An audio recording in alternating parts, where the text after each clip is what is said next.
Hello guys, কেমন আছেন আপনারা সবাই? Welcome back to another video. Last এপিসোডে আমরা দেখেছিলাম জ্যাংসি ওর বন্ধুদেরকে নিয়ে বাইরে চলে আসে, আর ওই রুমের মধ্যে বস বলতেছিল, আচ্ছা ঠিক আছে আমি এখন যাচ্ছি এখান থেকে, আজকের জন্য এতটা বেড যদি না, আর এই শালাকে আমরা পরে দেখে নিব। কিন্তু তখনই জিয়াংরান সামনে চলে আসে আর ও বলতেছিল, আমি তো আমার বন্ধুদেরকে বাইরে যেতে বলেছিলাম, কিন্তু আমি কখন বললাম যে তোমরাও বাইরে যেতে পারবে? তখন বস বলতেছিল, শালা তুই আমার রাস্তায় আটকে দাঁড়িয়েছিস কেন? আমার সামনে থেকে সরে যা, আমরা এখন এখানে একদমই ফাইট করতে চাই না। এই ব্যাপারটা আমরা পরে দেখে নিব। জিয়াংরান বলতেছিল, মাল খাওয়ার পর তো তুই তোর নামটাই ভুলে গেছিস, কিন্তু তবুও তুই আমার বন্ধুকে মারার ট্রাই করেছিস। তুই আমার উপর অ্যাটাক করলে তবুও আমি তোকে ছেড়ে দিতাম, কিন্তু তুই আমার বন্ধুর গায়ে হাত দিছিস। আর আমার জন্য আমার বন্ধু অনেক ইম্পর্টেন্ট, আর যদি কেউ আমার বন্ধুকে অ্যাটাক করে তাহলে কেউ বাঁচতে পারবে না। তো এটাই তোমাদের সবার লাস্ট দিন, আজকে তোমরা সবাই মরবে। বস বলতেছিল, তুমি কি ফালতু কথা বলতেছো? আমি এখানে কাউকেই মারতাম না, আর এখানে পুলিশ আছে কিসের জন্য? তো তুমি আমাকে একদমই মারতে পারবে না, তো তুমি ফালতু কথা বলো বন্ধ করো। তখনই আমরা দেখতে পাই জিয়াংরান ওই লোকটাকে ধাক্কা দিয়ে দিচ্ছে। ভয় পেয়ে বস বলতেছিল, তুমি এখানে কি করতেছো? আমাকে বাইরে যেতে দাও। কিন্তু আমরা দেখতে পাই জিয়াংরান ওই গেটটা বন্ধ করে দিচ্ছে। বস বলতেছিল, সিকিউরিটি, আরে কেউ তো গেট খোলো,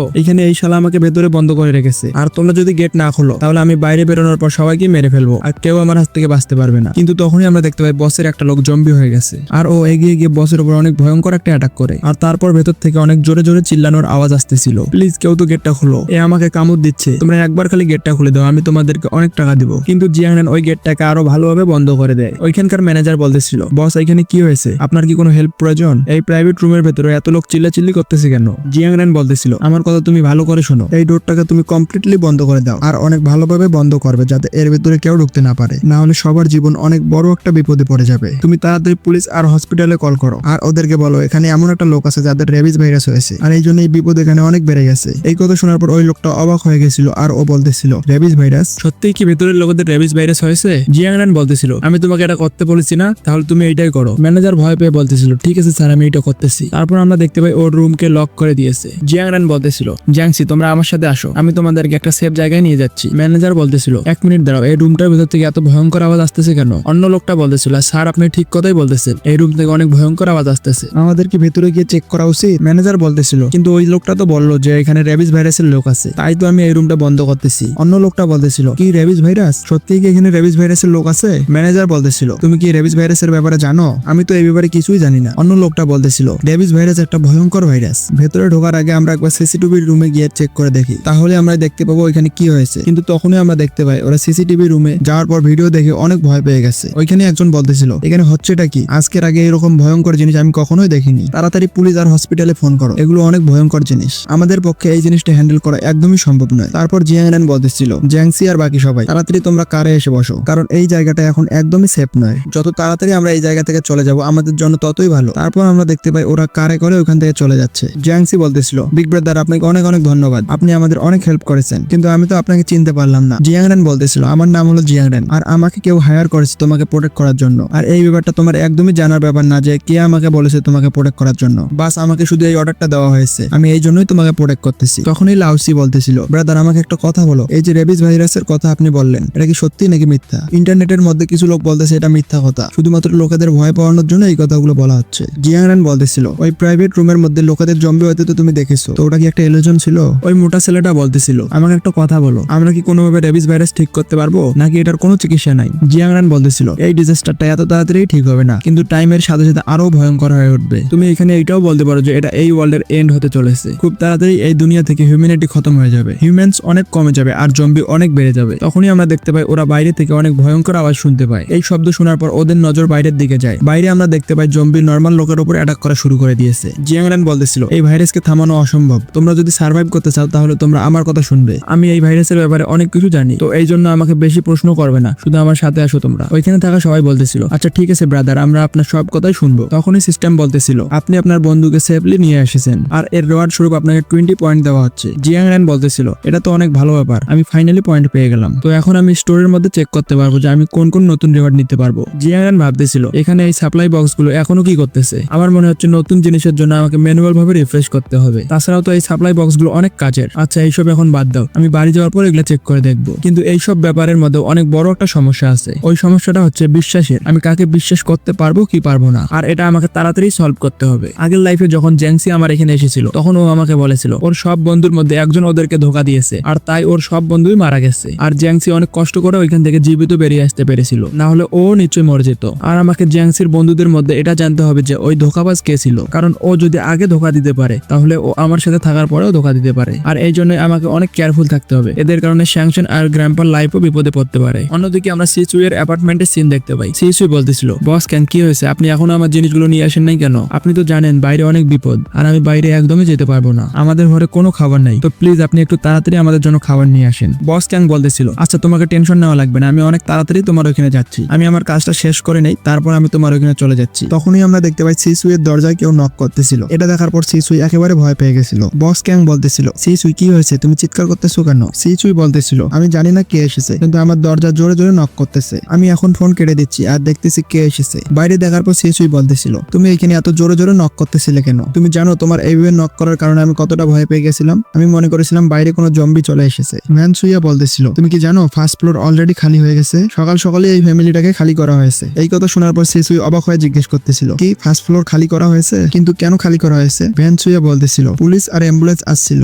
আর ওরা ওদেরকে নিয়ে গেছে, আমার মনে হয় ওদেরও জম্বি ভাইরাস হয়ে গেছিল। সিসুই বলতেছিল, তাই তো আমি ভাবি যে সকাল সকালে এত শব্দ হচ্ছে কিসের? তুমি জানো আমি অনেক ভয় পেয়ে গেছিলাম, তাই আমি কালকে থেকে বাইরে বেরোনি। ভ্যানসুইয়া বলতেছিল, দেখে মনে হচ্ছে এই জম্বি ভাইরাসটা অনেক ভয়ঙ্কর আর আমাদের অনেক কেয়ারফুল থাকতে হবে। বস ক্যাং কি সব জিনিস পাঠিয়ে দিয়েছে যেটার কথা ও বলেছিল, নাকি ওই শালা এখনো তোমাকে মুরগি বানাচ্ছে? সিসুই বলতেছিল, না ও এখনো কিছু পাঠায়নি। ভ্যানসুইয়া বলতেছিল, আমি তোমাকে বলেছিলাম না এই লোকটা কোনো কাজেরই না। এখন আমার কথা মনোযোগ দিয়ে শোনো, আমাদের যদি লাইফ বাঁচাইতে হয় তাহলে আমাদেরকে জিয়াংরানের ওইখানে যেতে হবে। ওর কাছে অনেকগুলো সাপ্লাই আছে, জম্বির এরা শুরু হওয়ার আগেই ও অনেক বড় একটা ঘর বানিয়েছে আর ওইখানে ও অনেকগুলো জিনিস নিয়ে এসেছিল। সিসুই বলতেছিল, তুমি এই ব্যাপারে কিভাবে জানলে? ভ্যানসুইয়া বলতেছিল, ও যখন আমাদেরকে বাইরে বের করে দিয়েছিল তখন আমি ওর পেছনে একটা লোক লাগিয়ে দিয়েছিলাম যে ও করতেছেটা কি, আর আমি এইটা জানতে পেরেছি যে প্রতিদিন ওর বাড়িতে কমসে কম 1 ট্রাক পণ্য আসতো আর ও ওই পণ্যগুলো ওর বাড়ির পাশের ফ্যাক্টরিতে রেখেছে। এর মানে এটাই যে ওর কাছে এতগুলো রিসোর্স আছে যেটা আমরা কখনো কল্পনাই করতে পারবো না, আর ওর ঘরটা জম্বির এরায় থাকার জন্য একদম পারফেক্ট। সিচুই বলতেছিল, আমি একদম শিওর জিয়াংরান জম্বির এরার ব্যাপারে আগে থেকেই জানতো আর এই জন্য ও এত কিছু তৈরি করেছে, অনেকগুলো খাবার আর একটা পাওয়ারফুল ঘর, যাতে কোনো জম্বি ওর আশেপাশেও আসতে না পারে। ভ্যানসুইয়া বলতেছিল, আমার কথা মনোযোগ দিয়ে শোনো, তুমি তাড়াতাড়ি জিয়াংরানকে কল করো আর যে কোনো ভাবেই হোক ওকে পটানোর ট্রাই করো। শুধুমাত্র ওই একটা গাধা আছে যার কারণে আমরা বাঁচতে পারবো। যখনই ও মেনে নিবে তারপর আমরা ওকে দেখে নিব যে ওকে কিভাবে ধ্বংস করতে হবে। তুমি শুধুমাত্র ওকে একবার বোকা বানাও। সিন চেঞ্জ হয় আর আমরা দেখতে পাই জিয়াংরান ওর সিক্রেট বেসে চলে এসেছে। জিয়াংসি বলতেছিল, ব্রাদার জিয়াং, এটা তো অবাক করার ব্যাপার, জম্বির এরার জন্য আপনি একটা অনেক ভালো ঘর বানিয়েছেন, আমার মনে হয় না জীবনেও কোনো জম্বি এই ঘরটার ভেতরে ঢুকতে পারবে। জিয়াংরান বলতেছিল, আমি এটা আগে থেকেই জানতাম তোমারও রিয়াকশনটা এমন হবে, যেই হোক না কেন এই ঘরটা যখন প্রথমবার দেখে তার রিয়াকশন এমনই হয়। গ্র্যান্ডপা বলতেছিল, মিস্টার জিয়াং ফাইনালি তুমি চলে এসেছো। শ্যাংশান বলতেছিল, গ্র্যান্ড তুমি ঠিক আছো? তোমার তো আসতে অনেক দেরি হলো। জিয়াংরান বলতেছিল, আর এটা তেমন কোনো ব্যাপার না, শুধু একটা ইম্পর্টেন্ট কাজ চলে এসেছিল তাই আসতে দেরি হলো। তাছাড়াও আমি তোমাদেরকে আমাদের টিমের নতুন মেম্বারদের সাথে দেখা করিয়ে দেই। এই ছেলেটার নাম হলো জ্যাংসি আর এখানে থাকা বাকি সবাই এর বন্ধু। আজকের পর থেকে এরা সবাই আমাদের সাথেই থাকবে আর জম্বির এই এরার মধ্যে এরা আমাদের নতুন বন্ধু। আর জ্যাংসি এর নাম হলো শ্যাংশান আর ইনি হচ্ছেন ওর গ্র্যান্ডপা। শ্যাংশান বলতেছিল, আপনাদের যেহেতু র্যান নিয়ে এসেছে তাহলে আপনারা অনেক ভালো মানুষ হবেন, আমি আপনাদের সবাইকে ওয়েলকাম করতেছি। জিয়াংরান বলতেছিল, গ্র্যান্ডপা আপনি এদের সবাইকে নিয়ে গিয়ে পুরো বাড়িটা ঘুরে দেখান আর এদের এটাও বলে দিবেন যে এখানে থাকার রুলস কি কি আছে, যে এরা কোথা থেকে খাবার পাবে আর কোথা থেকে ওয়েপেন পাবে, আর বিশেষ করে এইখানে থেকে কোন ভুলগুলো করা যাবে না। গ্র্যান্ডপা বলতেছিল, আচ্ছা আপনাকে টেনশন করা লাগবে না, আমি নিশ্চয়ই এই কাজটা করে দিব। জ্যাংসির মোটা বন্ধুটা বলতেছিল, আমার দেখে মনে হচ্ছে যে আমি বর্ডারে চলে এসেছি আর যে কোনো ভাবেই হোক না কেন আমাদের বর্ডারকে সেভ করতে হবে। তখনই আমরা দেখতে পাই লাউজি বলতেছিল, আমার কথা ভালো করে শোনো, আমাদের কি এখানে ওয়েপেন দেওয়া যাবে? আমার মনে হয় এই জায়গাটাকে ডিফেন্ড করার জন্য আমিও তোমাকে হেল্প করতে পারবো। এই কথাটা শোনার পর জিয়াংরান অনেকটা সিরিয়াস হয়ে গেছিল। জ্যাংসির মোটা বন্ধুটা বলতেছো, এটা তুমি কি করতেছো? এখানে আসার সাথে সাথে তুমি ওয়েপেন চাচ্ছ? আমাদের এখানে আসা শুধুমাত্র কিছুক্ষণ হয়েছে, আমাদের সর্বপ্রথম এদের ট্রাস্ট জিততে হবে। এর আগে ব্রাদার জিয়াং এর কাছে কিছু চাওয়া একদমই ঠিক হবে না, আর এরকমটা করলে আমাদের অনেক লোভী মনে করবে উনি। জিয়াংরান বলতেছিল, আচ্ছা এই ব্যাপারে তোমাদের টেনশন করতে হবে না, তোমরা অনেক তাড়াতাড়ি নিজেদের ওয়েপেন পেয়ে যাবে, কিন্তু ততক্ষণ পর্যন্ত তোমাদেরকে ওয়েট করতে হবে। আর তাছাড়াও তোমাদের বন্ধুর অবস্থা একেবারে খারাপ, তো সর্বপ্রথম ওকে মেডিকেল রুমে নিয়ে চলো, আমরা ওকে ওইখানে নিয়ে গিয়ে চেক করবো। কিছুক্ষণ পর আমরা দেখতে পাই ওরা গোসল করে ফ্রেশ হয়ে গেছে। মোটু বলতেছিল, সত্যি এই জায়গাটা তো একেবারে অসাধারণ, বাইরে জম্বির এরা চলতেছে কিন্তু আমরা ভেতর থেকে কিছুই বুঝতে পারতেছি না। এটা তো অনেক ভালো ব্যাপার যে ব্রাদার জিয়াং আমাদেরকে হেল্প করেছিল, না হলে আমরাও হয়তো বা কোনো জম্বির হাতে মরে পড়ে থাকতাম। লাউজি বলতেছিল, লিটল ফ্যাটি তুমি আমাকে তখন থামাইছিলে কেন? আমি ওইখানে জিয়াংরানের কাছ থেকে ওয়েপেন চাইছিলাম, তুমি যদি আমাকে না থামাইতে তাহলে আমরা এতক্ষণে ওয়েপেন পেয়ে যাইতাম। তারপর লিটল ফ্যাটি বলতেছিল, লাউজি তুমি এসব কি কথা বলতেছো? এখানে আসার সাথে সাথে ওদের সাথে এমন ব্যবহার করা একদমই ঠিক হবে না। ও যখন আমাদের উপর বিশ্বাস করতে পারবে তাহলে ও নিজেই আমাদেরকে ওয়েপেন দিয়ে দেবে। তো তোমার কি মনে হয় না যে ওইখানে ওয়েপেন চাওয়াটা অনেক খারাপ হয়ে গেছে? আর তাছাড়া আমরা তো আজকে এখানে আসলাম। লাউজি বলতেছিল, জম্বির এরার মধ্যে চারদিকে বিপদ, এটা তো অনেক ভালো ব্যাপার যে জিয়াংরান আমাদেরকে সেভ করেছে, না হলে নিশ্চয়ই আমরা এতক্ষণে মরে যেতাম। আর সত্যি কথা বলতে জিয়াংরান আমাদেরকে বাঁচিয়ে এইখানে ওর চাকর বানিয়ে এনেছে। ও আমাদেরকে দিয়ে ওর সব কাজ করাবে। তো আমার মতে ওয়েপেন নিয়ে ওর সাথে ফাইট করা উচিত, যাতে কেউ চাইলেও আমাদেরকে স্লেভ বানাতে না পারে, আর সেটা জিয়াংরাং হোক বা অন্য কেউ। লিটল ফেডি বলতেছিল, লাউজি তুমি ভুল বলতেছো, জিয়াংরান অনেক ভালো একটা ছেলে, ও আমাদেরকে কখনোই স্লেভ বানাবে না। আর তাছাড়া ও আমাদের অনেক বড় একটা হেল্প করেছে, ও যদি আমাদেরকে হেল্প না করতো তাহলে আমরা এখন ওইখানে মরে বাজে থাকতাম। এরকম একটা ভালো মানুষের উপর সন্দেহ করা অনেক খারাপ ব্যাপার। লাউজি বলতেছিল, জ্যাংসি আমাকে একটা কথা বলো, এই ছেলেটা কে আর আমাদের হেল্প করলো কেন? জ্যাংসি বলতেছিল, আমি জানি না, শুধুমাত্র এ আমাকে এটাই বলেছে যে আমাকে প্রোটেক্ট করার জন্য কেউ একে হায়ার করেছে, আর ওই লোকের নাম এ আমাকে বলতে পারবে না। লাউজি বলতেছিল, সত্যি কথা বলতে ও তোমাদেরকে রিয়েলিটি বলতেছে না কেন জানো? কারণ ওকে কেউ হায়ার করেই নাই, ও আমাদেরকে এই জন্যই বাঁচিয়েছে যাতে ও আমাদেরকে স্ল্যাব বানাইতে পারে। আর ও যেভাবে অ্যাক্টিং করতেছে না, ওকে দেখে আমার অনেক রাগ হচ্ছে। ও দেখাচ্ছিল যে ও অনেক সুপিরিয়ার আর আমরা অনেক লো। আর ও এটাও বলেছে যে ও চ্যানচং এর ইনজুরিকে অনেক ভালোভাবে দেখবে। ও চ্যানচংকে আমাদের সাথেও থাকতে দেয়নি, ও সর্বপ্রথম ওকে মেডিকেল রুমে নিয়ে গেছে। আর তোমরা এটাও বলতে পারো যে মেডিকেল রুম একটা প্রিজনের মতো, এর মানে এটাই যে ও চ্যানচংকে ওইখানে আটকে রাখবে। এমনটাও তো হতে পারে যে ও চ্যানচং এর অর্গান বের করে নেবে আর তারপর ও ওগুলো বেছে দিবে। এইখানে জম্বির এরার মধ্যে আমাদেরকে তাড়াতাড়ি রিয়াক্ট করতে হবে, আমাদের অর্গান বের করে নেওয়ার আগেই রিয়াক্ট করতে হবে। তোমরা তো বুঝতেই পারতেছো আমি কি বলতেছি।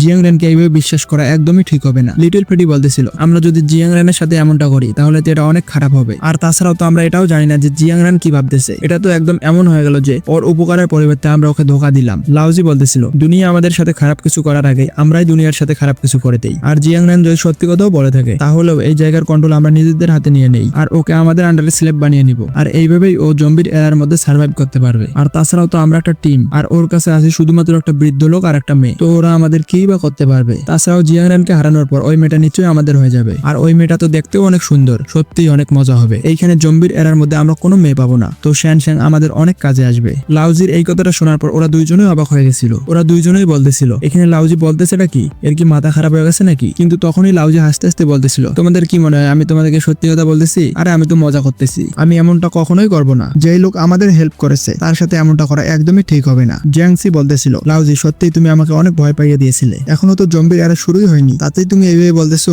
জিয়াংরেন অনেক ভালো একটা ছেলে, আর ওকে কখনো ধোকা দিতে পারবো না আমি। লিটল ফেডি বলতেছিল, যদি জিয়াংরেনের অর্গান লাগতো তাহলে তো ও আমাদেরকে বন্দি করে রাখতো, আমাদেরকে এইভাবে ছেড়ে দিয়ে রাখতো না ও। আর তাছাড়াও তো জিয়াংরেন বলেছে ও কিছুদিনের মধ্যে আমাদেরকে ওয়েপেন দিয়ে দিবে, তো ততক্ষণ পর্যন্ত আমরা ওয়েট করব, আমাদের কোনো তাড়াহুড়া করার দরকার নাই। লাউজি মনে মনে ভাবতেছিল, আমি তোমাদের দুজনকে টেস্ট করে নিয়েছি, তোমাদের দুজনের দিয়ে কিছু হবে না। এইখানে জম্বির এরার মধ্যে সার্ভাইভ করতে হলে নিজেকে অনেক চালাক করতে হবে। আমি যদি এখানে জিয়াংরেনকে মারতে সক্ষম হই তাহলে নিশ্চয়ই আমি তোমাদেরকে স্লেভ বানিয়ে দেবো। জিয়াংরেন তুমি শুধু অপেক্ষা করো, খুব তাড়াতাড়ি তোমার এই ঘরটা আমার হবে। তারপর আমরা দেখতে পাই জিয়াংরেনের ওইখানে গ্র্যান্ডপা আর শ্যাংশান চলে এসেছে। গ্র্যান্ডপা বলতেছিল, জিয়াংরেন, জ্যাংচি আর ওর বন্ধুরা একদম সেটেল হয়ে গেছে, কিন্তু ওই ছেলেটা আছে না চ্যাংচং, ও অনেক গুরুতর আহত, আর এই জন্য আপাতত আমরা ওকে মেডিকেল রুমে রেখেছি। আর যেমনটা তুমি বলেছিলে ওখানকার দরজা জানলা সবকিছু বন্ধ করা আছে, কেউ কোনোভাবে ওইখানে ঢুকতে পারবে না। জিয়াংরেন বলতেছিল, গ্র্যান্ডপা আপনাকে অনেক ধন্যবাদ, তো এখন আপনারা গিয়ে রেস্ট করুন, কারণ কালকের পর থেকে সমস্যা অনেক বেড়ে যাবে। এমনটাও হতে পারে যে এখানে অনেকগুলো লোক আসবে আর আমাদেরকে ওদের ভেতরে নিতে বলবে। আর একটা কথা, চ্যানচংকে বাদ দিয়ে জ্যাংসির বাকি দুইটা বন্ধুর উপর ভালো করে নজর রাখবে। আমি তো এই ব্যাপারটা জানি যে ওই দুইজনের মধ্যে একজন অনেক ভয়ঙ্কর, ও নিশ্চয়ই আমাদের ধোকা দিবে, কিন্তু আমি এই জিনিসটা জানি না যে ওই দুইজনের মধ্যে কে আমাদের ধোকা দিবে। আর এই জন্যই তোমাদেরকে অনেক কেয়ারফুল থাকতে হবে, ওই দুইজনের মধ্যে একজন কেউ চোখ বন্ধ করে বিশ্বাস করবে না। তারপর আমরা দেখতে পাই জিয়াংরেন ওর ফ্যাক্টরিতে চলে এসেছে। জিয়াংরেন বলতেছিল, আচ্ছা আমি একবার দেখে নেই স্টোরের মধ্যে কি কি আছে। জিয়াংরেনের স্টোর থেকে apocalypse supply box, sugar oil protein supply box আর আর্ম ডিটেইলিং সাপ্লাই বক্স নিয়ে নেয়। আর সেই কারণে জিয়াংরেনের কাছে মাত্র 8 পয়েন্ট বাকি ছিল। ওই বক্সগুলোর একটার মধ্যে ও 50টা কর্ন সিড পায়, আর একটা বক্সের মধ্যে ও অনেকগুলো ফুড আইটেম পায়, আর 3 নম্বর বক্সটার মধ্যে 1500 বুলেট পায়। জিয়াংরেন বলতেছিল, এটা তো অনেক ভালো ব্যাপার, এখন আমার কাছে অনেকগুলো রেওয়ার্ড আছে। দেখে এমনটা মনে হচ্ছে যে অ্যাপোক্লিপ্টের সময় আমার সামনে অনেকগুলো টাকা রাখা হয়েছে, যেগুলো আমি যখন খুশি তখনই ইউজ করতে পারবো। এই আনলিমিটেড রিসোর্স গুলো আমার অনেক কাজে আসবে, আর এই রেওয়ার্ড গুলোর সাহায্যে আমার যেটা আছে আমি সেটাই করতে পারবো। পরের দিন আমরা দেখতে পাই জিয়াংরেনের বাড়ির সামনে অনেকগুলো গাড়ি এসে থামে। ওইখানেই একটা লোক গালি দিয়ে বলতেছিল, আমি অ্যাড্রেস কনফার্ম করে নিয়েছি, এটা ওই শালারই ঘর, আজকে আমি একে মেরেই ফেলবো। এর সাহস কিভাবে হয়, এ আমার গাড়িকে ধাক্কা দিয়েছে, চলো সবাই এগিয়ে যাও, আর এই গেটটা ভেঙে ওকে বাইরে বের করো, ওই শালা আজকে আমাদের হাত থেকে বাঁচতে পারবে না। তারপর আমরা দেখতে পাই ওইখানে থাকা সবাই এগিয়ে গিয়ে ওই গেটটার উপর অ্যাটাক করতেছিল, কিন্তু এত অ্যাটাক করার পরেও কোনো লাভ হয় না, ওই গেটটার কিছুই হয়নি। অর্ধেকের মধ্যে একটা লোক বলতেছিল, বস একটা অনেক বড় সমস্যা চলে এসেছে, এই মেন দরজাটা অনেক মোটা আর এই জন্য আমরা এতগুলো লোক হওয়ার পরেও এই দরজাটা ভাঙতে পারতেছি না। বস বলতেছিল, কেউ নিজের ঘরের মধ্যে এইরকম জিনিস কিভাবে ইউজ করে, এটা তো ভাঙতেছেই না। তারপর বস বলতেছিল, আচ্ছা ঠিক আছে, আমাদের ওয়েপেন গুলো বাইরে বের করো, ওরা যদি এইভাবে না মানে তাহলে আমরা ওদের উপর অন্যভাবে অ্যাটাক করব। তারপর আমরা দেখতে পাই ওরা ওইখানে আগুন লাগিয়ে দিয়েছে। তো এরপর কি হয় আমরা দেখবো নেক্সট এপিসোডে। ভিডিও কেমন হয়েছে কমেন্ট করে জানাবে। ভিডিও ভালো লাগলে ভিডিওকে লাইক করে চ্যানেলকে সাবস্ক্রাইব করে দিও। Thank you.